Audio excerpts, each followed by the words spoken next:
prisons all across Texas, members of a notorious gang with roots in San Antonio mark themselves for life with tattoos featuring icons from their native city, images of the Alamo, the San Antonio skyline, the 210 area code, and a bunny rabbit. Among the most iconic and commonly used images of the Orejons is the San Antonio Spurs logo. Tango Orejon is not to be confused with the Tango Blast. The Tango Blast are Hispanic men coming from Houston, Dallas, Austin, and Fort Worth that link together to make an awesome force. The Tango Orejon often link with Corpus, San Antonio, South Texas, and West Texas together to even out the numbers and make things a little bit more fair. The Texas Department of Public Safety ranked the Orejons as the #1 gang threat in our state in 2014.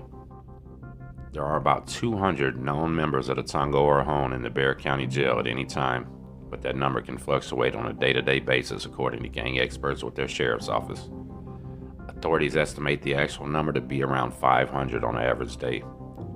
San Antonio is the mecca of the Tango Orejons, deputies say. This is their motherland. This is where they come from. Of course, we're going to have a big impact from them knowing this gang is so notorious within the prison.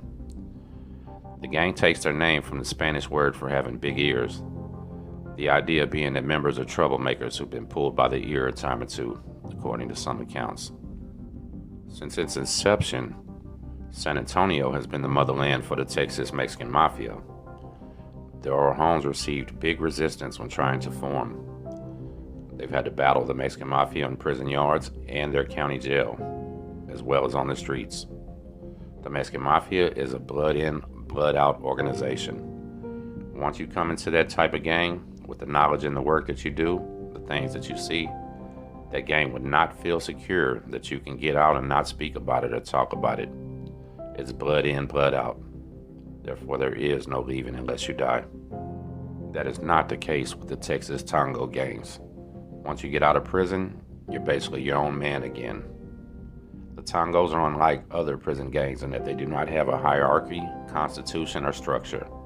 All members are required to vote on things, and the majority vote wins.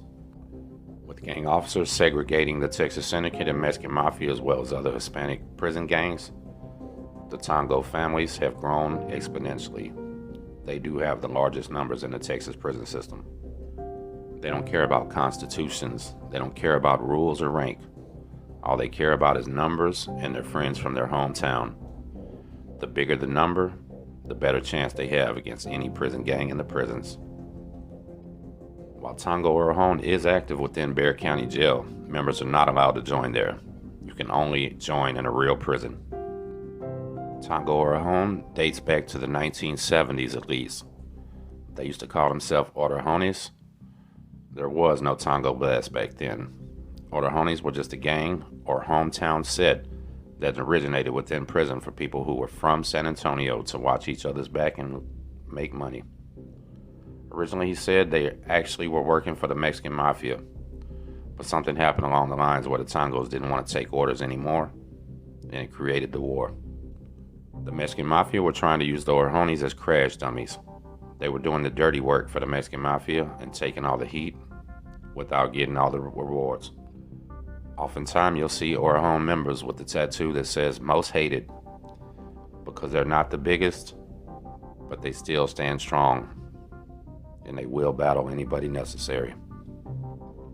At one time, the Texas Mexican Mafia had complete control of the streets in San Antonio, collecting the dime on drug dealers and people profiting from crime. The Tango Orejones are the ones that refuse to pay the dime. There's been many battles and deaths over this instance. As of now, they're still refusing to pay, and they're the majority. Times are changing in Texas gangs. Federal prosecutors and police have targeted the gang many times through the years, and they continue to promise to keep trying.